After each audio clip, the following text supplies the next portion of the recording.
read by Cliff Stone of Sydney, Australia. A short story by M.R. James from Ghost Stories of an Antiquary. Count Magnus. By what means the papers out of which I have made a connected story came into my hands is the last point which the reader will learn from these pages. But it is necessary to prefix to my extracts from them a statement of the form in which I possess them. They consist, then, partly of a series of collections for a book of travels. Such a volume was a common product of the 40s and 50s. Horace Marryat's journal of a residence in Jutland and the Danish Isles is a fair specimen of the class to which I allude. These books usually treated of some unknown district on the continent. They were illustrated with woodcuts or steel plates. They gave details of hotel accommodation and of means of communication, such as we now expect to find in any well-regulated guidebook, and they dealt largely in reported conversations with intelligent foreigners, racy innkeepers, and garrulous peasants. In a word, they were chatty.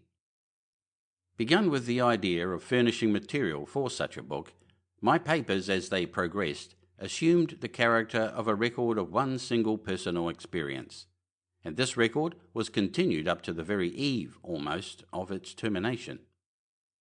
The writer was a Mr. Wroxall.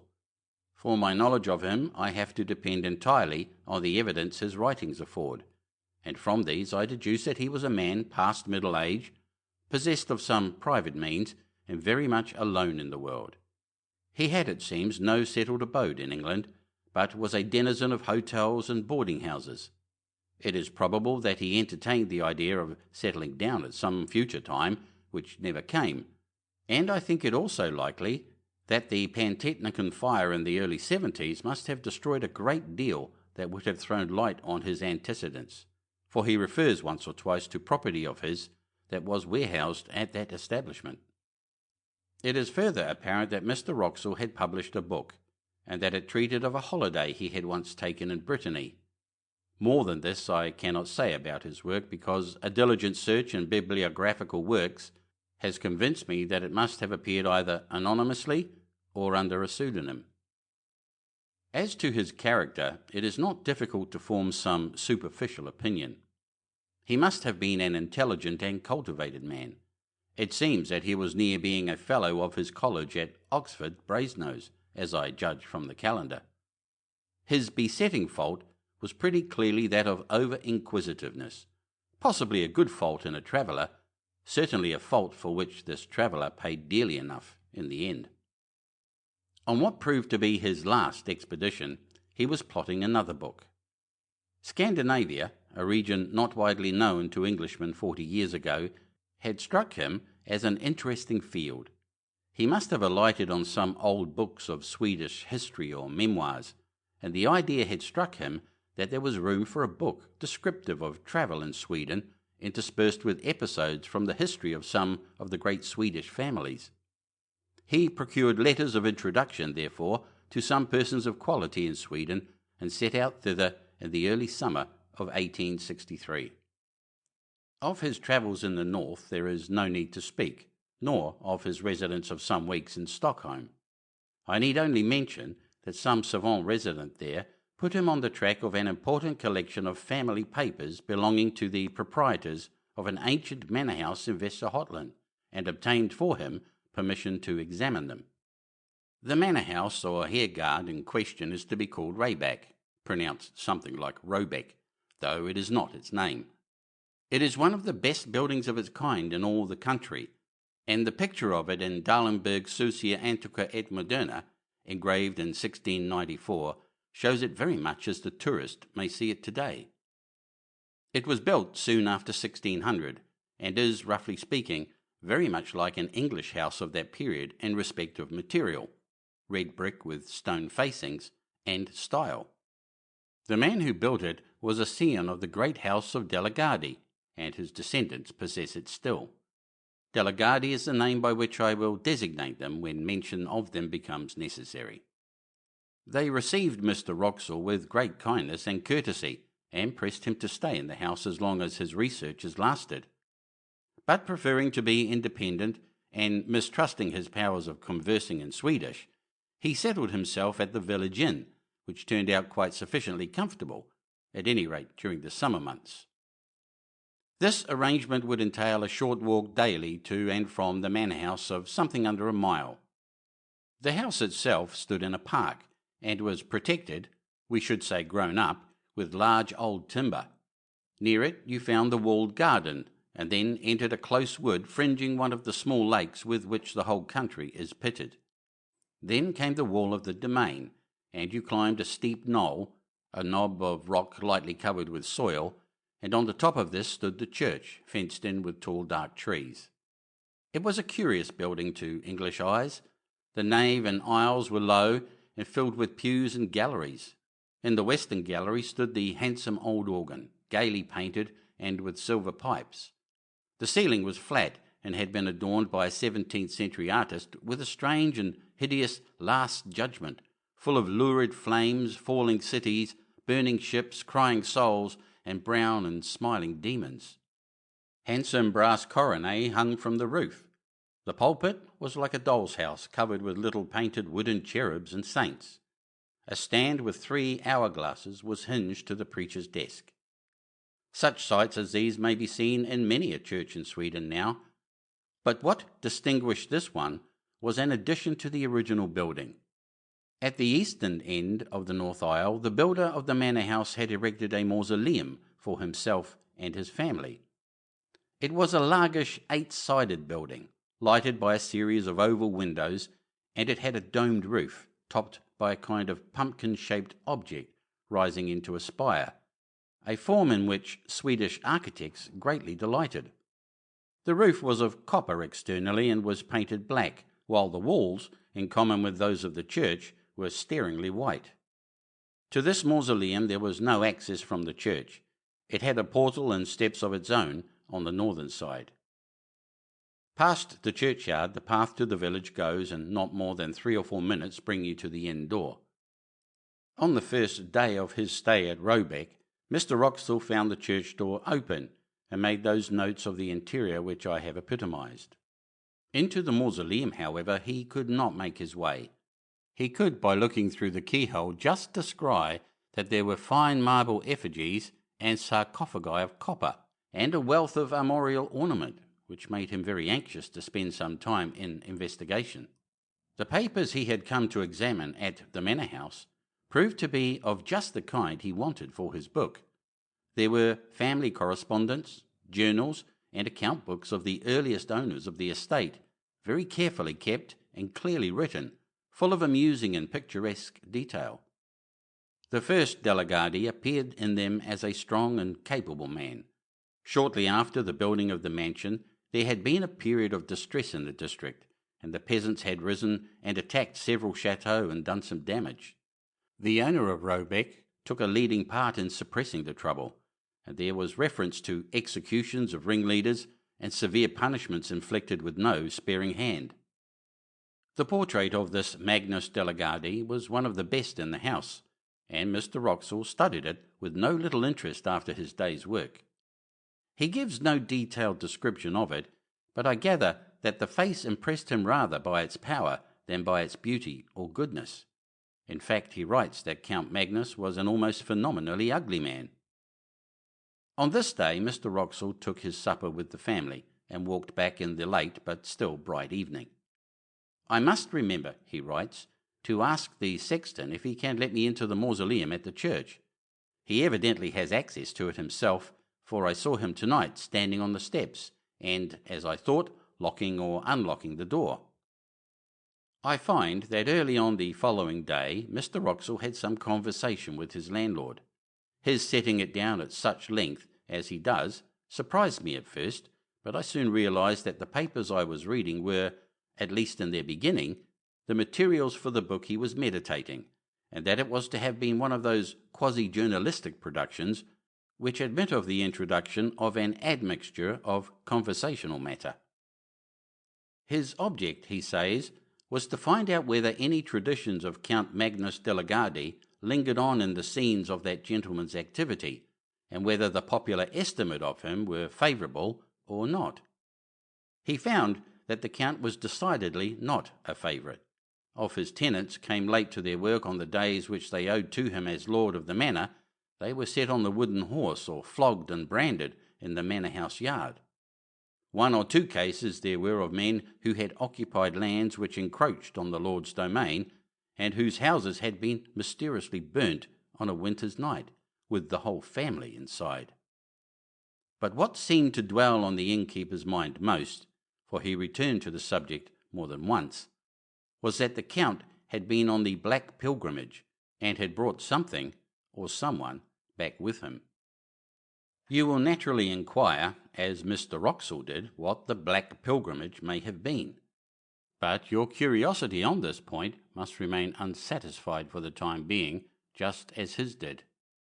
The landlord was evidently unwilling to give a full answer, or indeed any answer, on the point, and, being called out for a moment, trotted out with obvious alacrity, only putting his head in at the door a few minutes afterwards to say that he was called away to Skara, and should not be back till evening.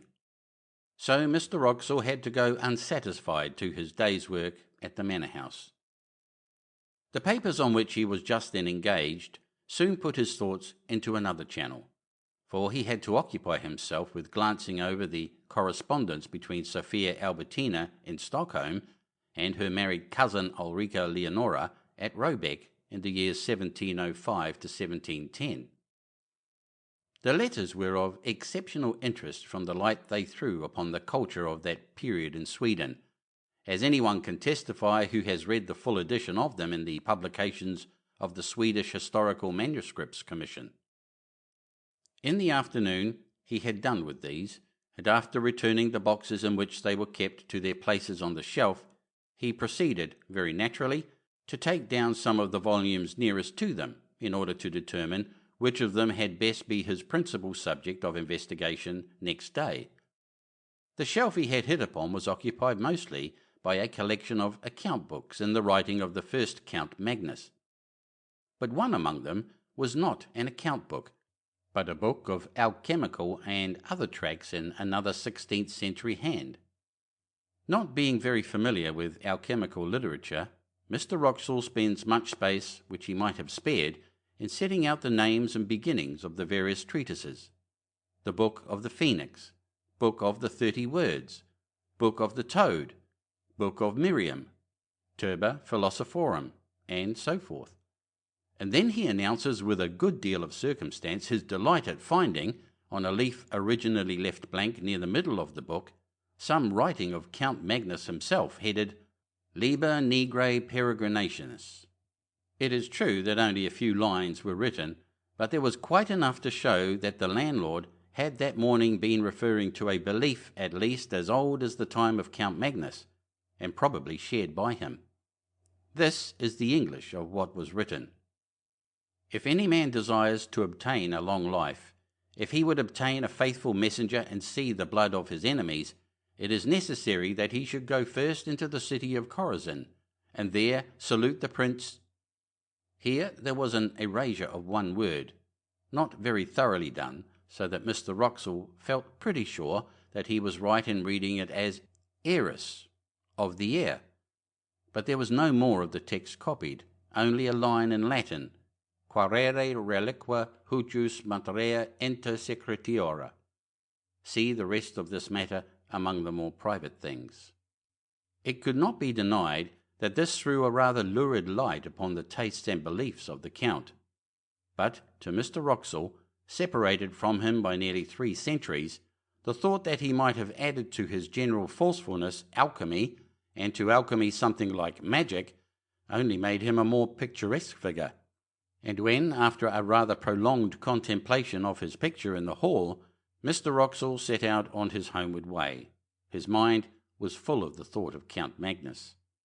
He had no eyes for his surroundings, no perception of the evening scents of the woods or the evening light on the lake.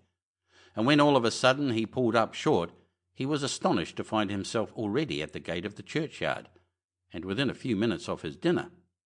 His eyes fell on the mausoleum. "Ah," he said, "Count Magnus, there you are. I should dearly like to see you." Like many solitary men, he writes, I have a habit of talking to myself aloud, and unlike some of the Greek and Latin particles, I do not expect an answer. Certainly, and perhaps fortunately in this case, there was neither voice nor any that regarded. Only the woman, who I suppose was cleaning up the church, dropped some metallic object on the floor, whose clang startled me. Count Magnus, I think, sleeps sound enough. That same evening, the landlord of the inn, who had heard Mr. Wroxall say that he wished to see the clerk or deacon, as he would be called in Sweden, of the parish, introduced him to that official in the inn parlour. A visit to the Delegati tomb house was soon arranged for the next day, and a little general conversation ensued. Mr. Wroxall, remembering that one function of Scandinavian deacons is to teach candidates for confirmation, thought he would refresh his own memory on a biblical point. "Can you tell me," he said, "anything about Chorazin?" The deacon seemed startled, but readily reminded him how that village had once been denounced. "To be sure," said Mr. Wroxall, "it is, I suppose, quite a ruin now." "So I expect," replied the deacon. "I have heard some of our old priests say that Antichrist is to be born there, and there are tales—" "Ah, what tales are those?" Mr. Wroxall put in. "Tales, I was going to say, which I have forgotten," said the deacon, and soon after that he said good night. The landlord was now alone and at Mr. Wroxall's mercy, and that inquirer was not inclined to spare him. "Herr Nielsen," he said, "I have found out something about the Black Pilgrimage. You may as well tell me what you know. What did the Count bring back with him?" Swedes are habitually slow, perhaps in answering, or perhaps the landlord was an exception. I am not sure, but Mr. Wroxall notes that the landlord spent at least 1 minute in looking at him before he said anything at all. Then he came close up to his guest, and with a good deal of effort he spoke. "Mr. Wroxall, I can tell you this one little tale, and no more, not any more. You must not ask anything when I have done. In my grandfather's time, that is 92 years ago, there were 2 men who said, 'The Count is dead, we do not care for him. We will go tonight and have a free hunt in his wood, the long wood on the hill that you have seen behind Robeck.' Well, those that heard them say this, they said, 'No, do not go. We are sure you will meet with persons walking who should not be walking. They should be resting, not walking.' These men laughed. There were no forestmen to keep the wood, because no one wished to live there.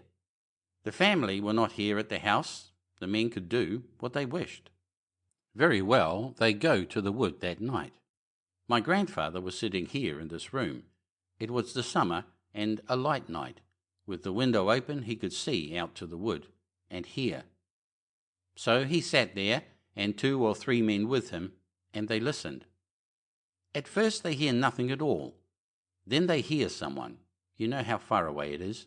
They hear someone scream, just as if the most inside part of his soul was twisted out of him. All of them in the room caught hold of each other, and they sat so for 3/4 of an hour. Then they hear someone else, only about 300 ells off. They hear him laugh out loud. It was not one of those 2 men that laughed, and indeed they have all of them said that it was not any man at all. After that they hear a great door shut. Then, when it was just light with the sun, they all went to the priest. They said to him, 'Father, put on your gown and your ruff and come to bury these men, Anders Bjornson and Hans Thorbjorn.' You understand that they were sure these men were dead. So they went to the wood. My grandfather never forgot this. He said they were all like so many dead men themselves. The priest, too, he was in a white fear. He said when they came to him, 'I heard one cry in the night, and I heard one laugh afterwards. If I cannot forget that, I shall not be able to sleep again.' So they went to the wood, and they found these men on the edge of the wood. Hans Thorbjorn was standing with his back against a tree, and all the time he was pushing with his hands, pushing something away from him, which was not there. So he was not dead.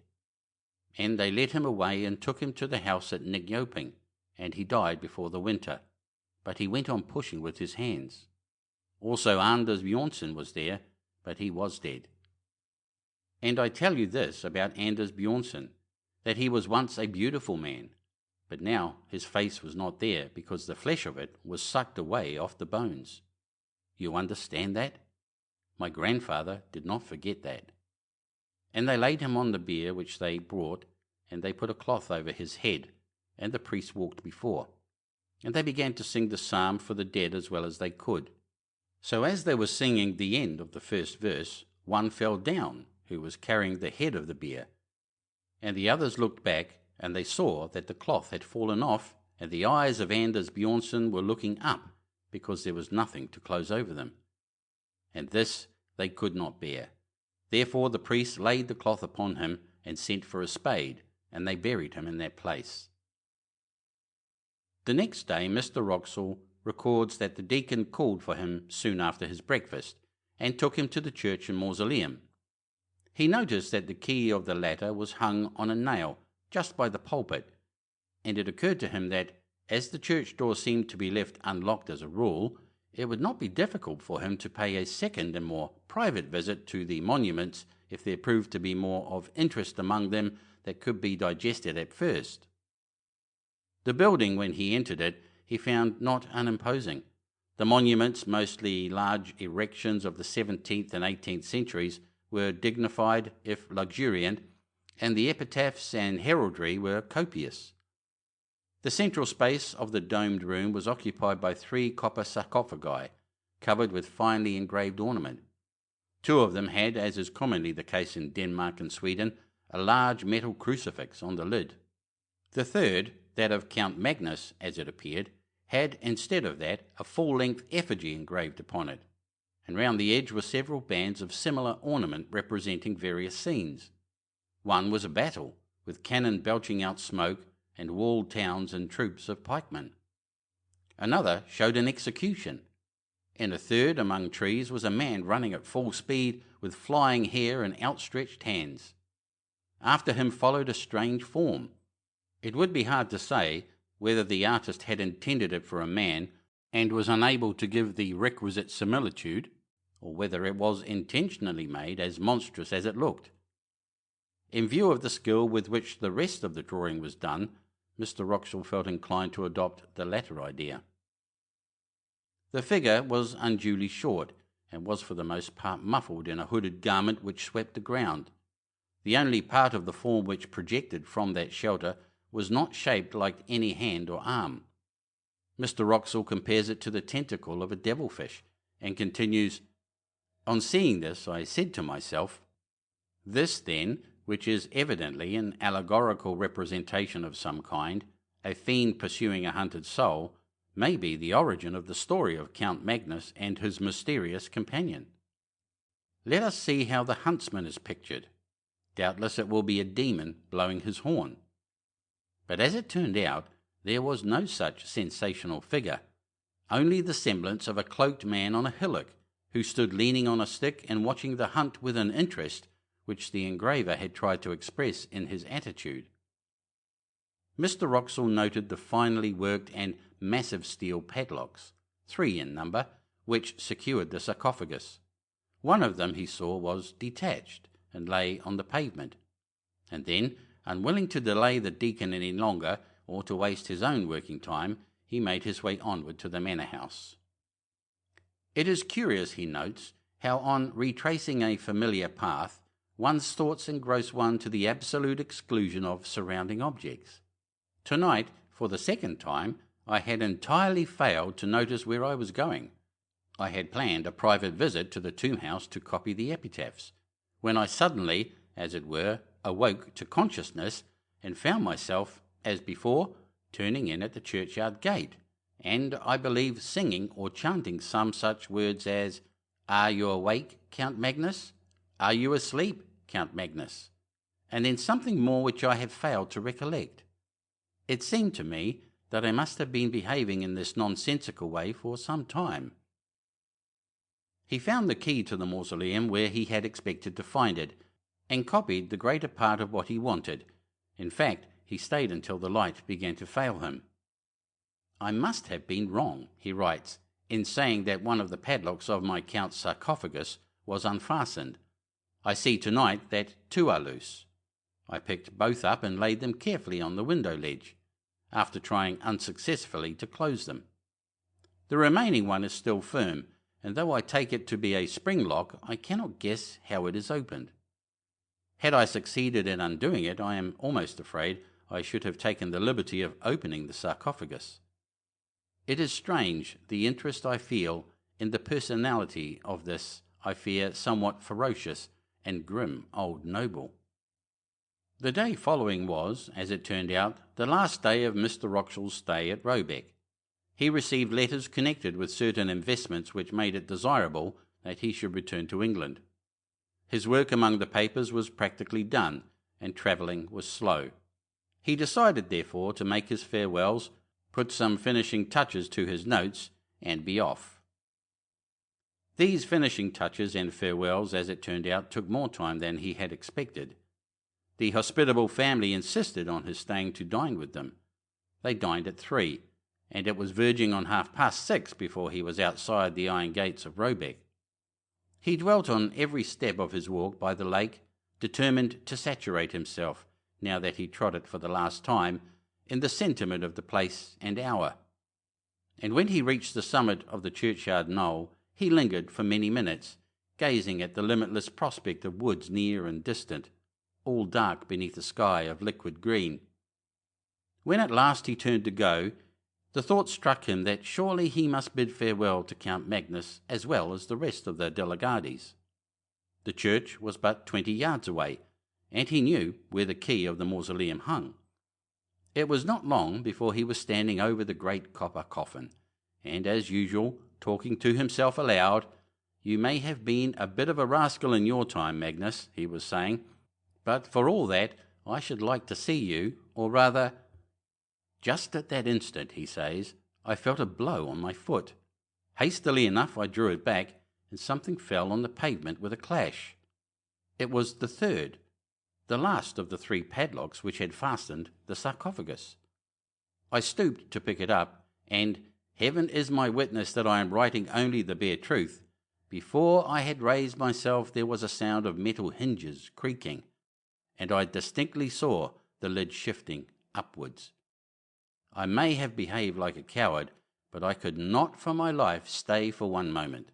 I was outside that dreadful building in less time than I can write, almost as quickly as I could have said the words. And what frightens me yet more, I could not turn the key in the lock. As I sit here in my room noting these facts, I ask myself, it was not 20 minutes ago, whether that noise of creaking metal continued, and I cannot tell whether it did or not. I only know that there was something more than I have written that alarmed me, but whether it was sound or sight, I am not able to remember. What is this that I have done? Poor Mr. Wroxall. He set out on his journey to England on the next day, as he had planned, and he reached England in safety. And yet, as I gather from his changed hand and inconsequent jottings, a broken man. One of several small notebooks that have come to me with his papers gives not a key to, but a kind of inkling of his experiences. Much of his journey was made by canal boat, and I find not less than 6 painful attempts to enumerate and describe his fellow passengers. The entries are of this kind: 24, pastor of village in Skane, usual black coat and soft black hat. 25, commercial traveller from Stockholm going to Trollhättan, black cloak, brown hat. 26, man in long black cloak, broad-leafed hat, very old-fashioned. This entry is lined out and a note added, perhaps identical with number 13, have not yet seen his face. On referring to number 13, I find that he is a Roman priest in a cassock. The net result of the reckoning is always the same. 28 people appear in the enumeration, one being always a man in a long black cloak and broad hat, and another a short figure in dark cloak and hood. On the other hand, it is always noted that only 26 passengers appear at meals, and that the man in the cloak is perhaps absent, and the short figure is certainly absent. On reaching England, it appears that Mr. Wroxall landed at Harwich, and that he resolved at once to put himself out of the reach of some person or persons whom he never specifies, but whom he had evidently come to regard as his pursuers. Accordingly, he took a vehicle, it was a closed fly, not trusting the railway, and drove across country to the village of Belchamp St. Paul. It was about 9 o'clock on a moonlight August night when he neared the place. He was sitting forward, and looking out of the window at the fields and thickets, there was little else to be seen, racing past him. Suddenly he came to a crossroad. At the corner 2 figures were standing motionless. Both were in dark cloaks. The taller one wore a hat, the shorter a hood. He had no time to see their faces, nor did they make any motion that he could discern. Yet the horse shied violently and broke into a gallop, and Mr. Wraxall sank back into his seat in something like desperation. He had seen them before. Arrived at Belchamp St. Paul, he was fortunate enough to find a decent furnished lodging, and for the next 24 hours he lived, comparatively speaking, in peace. His last notes were written on this day. They are too disjointed and ejaculatory to be given here in full, but the substance of them is clear enough. He is expecting a visit from his pursuers. How or when, he knows not, and his constant cry is, "What has he done? And is there no hope?" Doctors, he knows, would call him mad. Policemen would laugh at him. The parson is away. What can he do but lock his door and cry to God? People still remembered last year at Belchamp St. Paul how a strange gentleman came one evening in August years back, and how the next morning but one he was found dead, and there was an inquest, and the jury that viewed the body fainted. 7 of them did, and none of them wouldn't speak to what they see, and the verdict was visitation of God, and how the people as kept the house moved out that same week and went away from that part. But they do not, I think, know that any glimmer of light has ever been thrown, or could be thrown, on the mystery. It so happened that last year the little house came into my hands as part of a legacy. It had stood empty since 1863, and there seemed no prospect of letting it. So I had it pulled down, and the papers of which I have given you an abstract were found in a forgotten cupboard under the window in the best bedroom. End of Count Magnus by M. R. James. Thank you for listening.